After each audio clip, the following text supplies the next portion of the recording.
My name is Rick Telberg for CPA Trendlines, and I'm thrilled today to be hosting this session with Robert Fligel of RF Resources. Robert Fligel is the preeminent mergers and acquisitions broker in the New York City area. He also specializes in executive placement. He has a very good understanding for how to position your firm, your book of business, and your career for capitalizing on today's trends and issues in the COVID age. Robert Fligel, take it away. All right. Well, thank you, Rick, and thank you for that really excellent introduction and for inviting me and asking me to do this. And welcome to everybody online. It's nice to be doing a national teleconference. I am beaming here from Larchmont, New York, which is a small suburb of New York City, about 30 miles outside of New York. And good morning or good afternoon, depending on where you all are. So thank you all for coming. And our topic today is a really important topic. I think every CPA firm, every business out there has to think about what's going to happen next. And we are obviously living in incredibly unprecedented times. COVID-19 has just changed the landscape of our lives completely, whether it's your health, the virtual workforce and what that's going to mean going forward. Business collections are not the same. Certain industries have obviously been hit very hard. So there's a lot of factors going on now that are affecting business in general. And that's, part of the reason why we're having this call. And you add on top of that, what's going on in the rest of the world, and it's especially in this country, which we're not going to get into, obviously, but there's obviously a lot of discontent, a lot of divisiveness, a lot of unrest, and all of that makes for a bit of an unsettling time. The good news from all of that is that we are surviving, we're making it. I think we will, get over it. But it does create issues. I think the other good news is that in the CPA market, things are really not bad. All the firms I speak with locally, small, medium, and large, are doing fine. Yes, it's disruptive in certain ways, but CPAs are an essential service, and if anything, they're more needed now than ever before. What I'm seeing also is obviously a continuing need for dealing with succession. And I'm happy to see we have buyers and sellers online and people that are sort of not sure, because the time is now. I mean, if I had to say one watchword for this presentation, it would be a sense of urgency, because if you're a firm that you have succession issues, whether it's age, health, quality of life, or whatever the reason, it's going to happen. And we're going to talk today about a lot of things that are going on that hopefully will help you. The basics of accounting firm success have not changed, these ideas of growth, profitability, and specialization. But I will share with you, because I plan to be as blunt and honest as possible in this session. It's all true, but I would say that it's not really happening in the small to mid-sized firms unless there's a major effort put into it. And I've gone to plenty of MAP, management of accounting practice sessions, and there's always a lot of talk about this. But small and mid-sized firms don't really have the luxury or the finances or whatever to afford a growth partner. So unless you have a champion, it's very hard to deal with this stuff. I will throw out to you, I'd be happy to help any way I could in recommendations, because there are a lot of people that are really great at all this stuff. So my cell phone and email are below, so feel free to call or text anytime about anything we talk about today. Getting into the M&A market, valuations have been trending downward for, I would say, probably 5 to 10 years. It wasn't unusual not that long ago for firms to have multiples of 1.5 of collected revenues or higher. And it's been a slow downturn. It's not precipitous. COVID-19 has fortunately not made that precipitous. And if anything, it affects both sides of the transaction, the buyer and the seller. What's more normal now is a 1-point multiple or a little bit higher than that, or a blended rate. But we're going to get into some of the nuts and bolts of the mergers in a couple of minutes here. Selectivity continues to be an important factor. During the merger craze in the 90s and early 2000s, there was a lot of emphasis on top-line growth, not at the expense of specialization and geographic and all that kind of stuff, but more and more now, firms that are looking to acquire, and I know there's people online now looking to do that as well, are looking for specialization, getting into a new geographic area, younger staff, younger partners, specializations, et cetera. I don't know if many of you have heard the expression orphan firms. I didn't invent that myself, I must tell you, but what it means is firms that have some significant issues, it would be generally a one partner or two partner firm that is not really totally up to speed with technology, remote work, adequate staffing. The age of the client base could be an issue. These are firms that definitely have some issues, and there really are a lot out there. And they do very well. They don't do badly because they have a good revenue base and they may have high margins because of low overhead. But if you happen to be one of those firms or you know people like that, it's just something to be aware of and to be cognizant of. At the same time, deal structures have also not changed. As Rick mentioned, my prism is the New York metropolitan market. And I will say here that almost all of the CPA mergers and acquisitions are based on earnouts or retention. I'm glad to have a national audience, and if things are done differently, I know in some parts of the country, bank financing is not unusual. It's not something that I see much or really see hardly at all in the New York area. But certainly, chime in with a question, a chat, or contact me afterwards. I'd be always interested to learn more about how other parts of the country operate. But there are essentially three types of deals that happen. There's the merger to acquisition, which most of you are probably familiar with, which is typically a smaller firm merging into a larger firm, obviously. And the principals are, the founding principal and the ongoing partners are going to work 2 or 3 years and then enter into a deferred compensation arrangement. The other one would be a merger of equals. That's also something that is more of the medium to larger firms than the smaller firms. When you have a $500,000 firm or $1 million firm, the idea of merging with an equal doesn't always create enough of a critical mass to make a difference. In fact, generally, one thing that I'm always concerned about is when firms that are too small consider merging, are they compounding their issues? If they had staffing issues before, this may not go away. If they have business development issues, same thing. The third type of deal structure that is not on this slide, which I realized last night when I was looking at it, is the internal succession. And it's a joy to see and be involved with. I happen to have 2 of those going on at the moment. These are firms, specific examples, a $1.5 million firm and a $5 million firm here in the New York metropolitan area that both have partners that are much, much younger. So they're about to embark on a transaction for the founding partner to cash in a certain percentage of the equity and enter into a plan for a full exit over the next 2 to 5 years. So the interesting thing that's come up from the internal succession and talking to the younger partners is they're actually very concerned about all the institutional knowledge and relationships. Even though they're working on all the clients, the founding partner, probably 30 or 40 years in the business, has a tremendous amount of knowledge, and that transition has to be handled very carefully, and obviously the continuing business development. The components of the transactions are what we're looking at next year, and the big topic is always the valuation and the multiple, and there's many different factors that go into that, from the type of clients they have, the realization on the clients, the profitability. One thing I am seeing in that equation now is the concept of recurring revenue.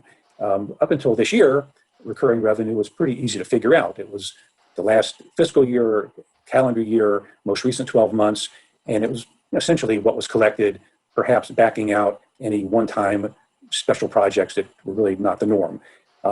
But now with COVID, what we're seeing is some concern and some higher client losses in certain industries. And I've had a couple of recent experiences where there's been a agreed upon by all parties haircut, whether it was 15 or 20% of the annual collections are not going to be continuing for the foreseeable future. And all sides are agreeable to that, and obviously my business is involved in that as well in terms of sharing in the pain, if you will.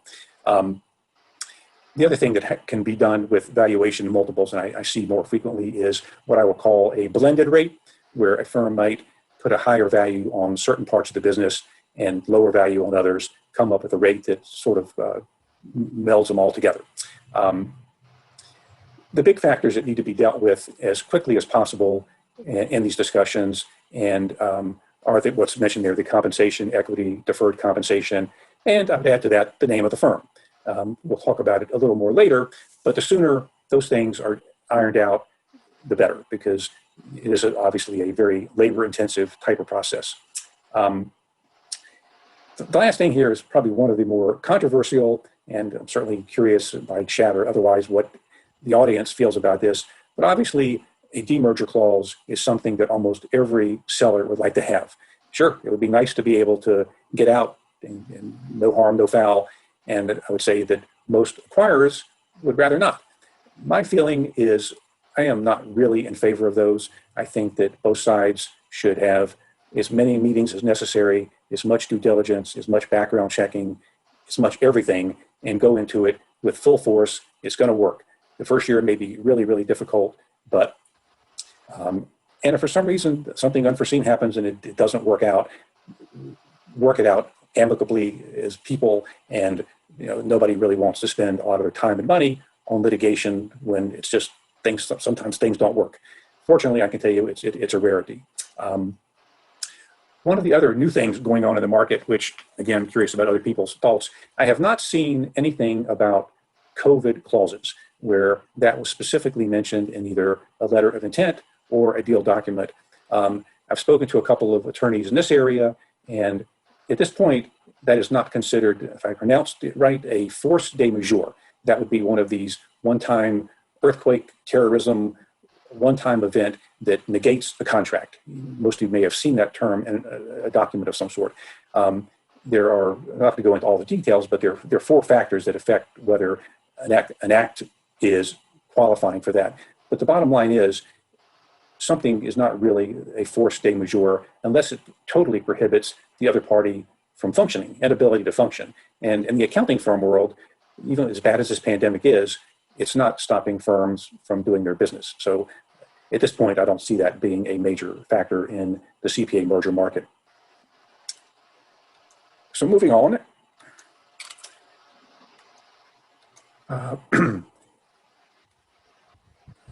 If you're a seller, I can't emphasize enough starting this process early.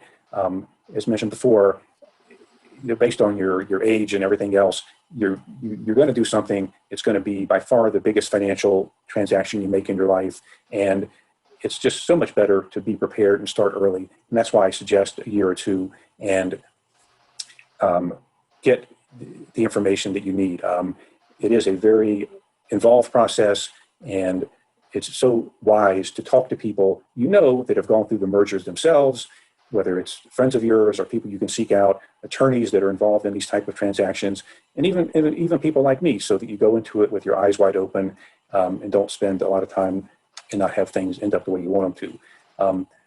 I think one of the best sources is your state society. If you're not involved, it's just a great way to meet firms and build new relationships. And as I note here, the vast majority of these type of transactions happen without somebody like me involved. Preparing your firm is really important. Not many people do that. One thing that I would suggest, and either to try to do it yourself or consider getting an outside marketing person to help with it, is create almost a one-pager, something that extols the virtue of your firm. A little bit of the background, selling points, industry specializations, partner bios. That's one thing you can do to distinguish yourself in the market, because of the trends in the market, there will be more and more people selling, and it's going to be harder and harder to distinguish yourself and get as much value as you possibly can. When you're in the process, it's very easy to establish the relationship as you start if you're having meetings with prospective buyers or acquirers. During the first meeting, it's going to be very obvious how the chemistry is, how the rapport is, are these people you could possibly work with. So before, you may be very surprised, but before you know it, the economics of the deal are going to be in the forefront. And these 5 items that I mentioned here, I would recommend highly having them ready, probably even before you start the process of talking to other firms, because if the chemistry is almost always going to be good, and if the finances and economics don't work, then nothing much is going to change from there. I know it's hard sometimes to get the information together. It may be hard or uncomfortable sharing all this personal financial information, but you do it under an NDA. And in all my years of doing this, I can tell you quite honestly, no one's ever had a problem with information getting in the wrong hands or anything bad happening. So And I would also suggest, even if there's not somebody like me involved, to consider some outside representation. Yes, you will have an attorney, hopefully an attorney that has been involved in these type of deals before. But consider even, there are people in my business, I do it myself, of course, but on an advisory basis, not on a full merger and acquisition assistance basis, reviewing documents, talking about deal structures, reviewing letters of intent, being your independent advisor. And it is something that, can pay off in the long run for sure.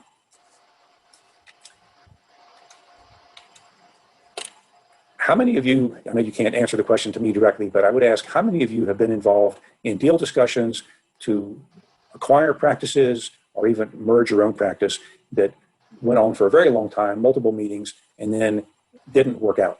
Besides me, because that's the nature of my business sometimes. But the point being here, going into it with realistic expectations can make a world of difference in the success of the ultimate conversation. So the things that I mentioned here, just if you go into it knowing what is realistic, it works out much, much better. Philosophical and ethical considerations, what I mean by that specifically is each firm has their own threshold of how comfortable they are with clients that want to take very aggressive tax positions or very aggressive financial reporting positions. And that's worthy of conversation, because if it's a major gap, it is going to be a problem. Another example that comes up in that context is in the nature of non-business expenses. Most firms have some things that are not, quote, technical business expenses, but I've run across some major exceptions where firms just take that a little bit too far. And in one case in particular, many years ago, it was a reason why a deal didn't work out, because they just couldn't come to grips with that.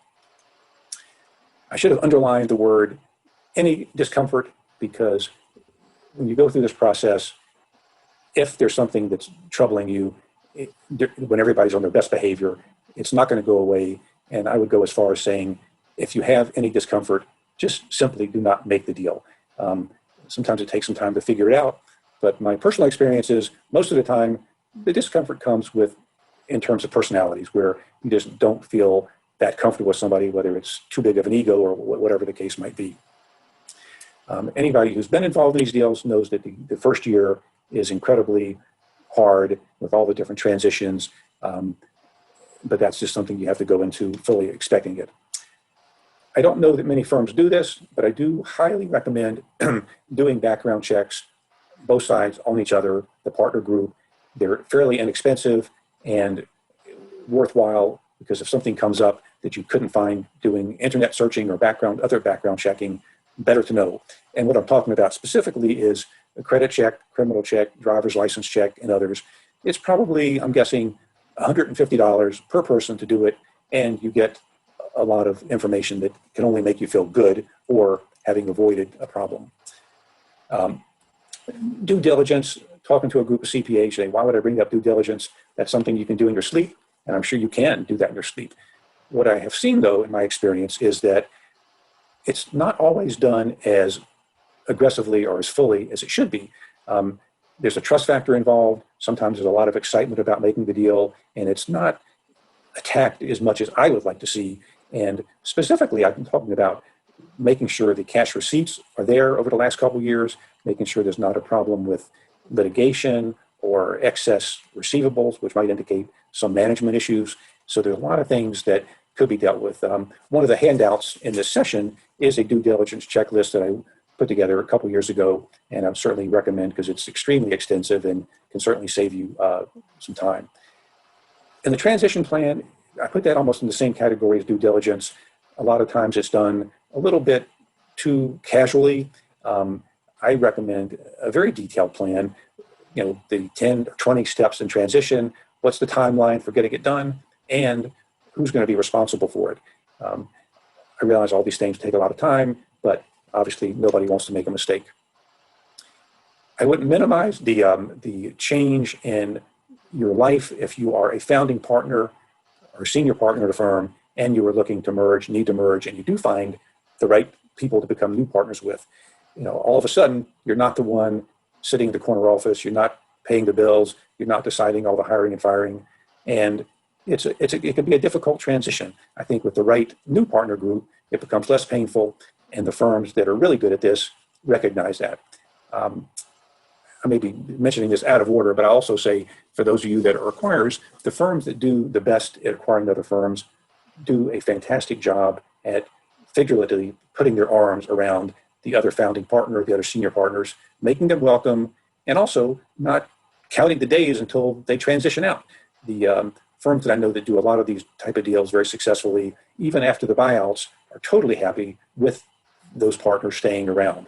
They bring in clients, they get involved in other activities, and they can get paid for it as well, even after their buyout is complete. So continuation is a good thing.